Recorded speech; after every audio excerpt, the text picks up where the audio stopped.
Ito sa 9mm, medyo madami-daming low ready at high ready dito. Pag low ready, nakatutok sa baba. Pag high ready, nakatutok sa taas. Pag sa range, di ba, pag hindi natin ginagamit ang baril, naka-holster. Pero pag sa aktuala na, mahirap naman na kung kailangan nag-clearing, naka-holster baril mo, tapos pag may kalaban, bubunutin mo. Pag may load na yan, make sure, lagi nakataas yung safety. Ganon din naman si shotgun. Pag hindi mo pa gagamitin, nakataas din safety nun.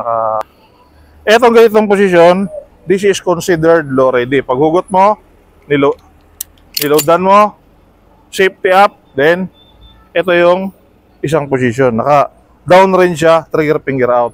Kahit naglalakad kayo, dyan siya nakatutok. Kasi pag may nakita ka, i-engage mo lang ganon, madali lang. Itutulak mo lang pa ganon. So pwede yan, nakaganon. Halimbawa, nauna ka.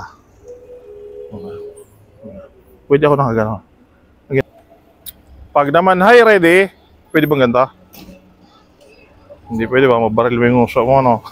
Pag high ready, nakataas siya talaga. Nakaganon siya. Pasok ka sa crowd, may hinahanap ka. Tabi.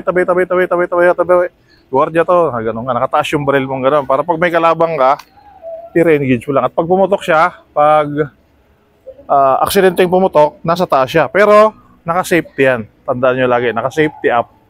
High ready. High ready. O, pag pumapasok ka, pwede naka-high ready din. Para pag may kalaban, tututok ko lang gano'n. O, pag nauuna ka, syempre,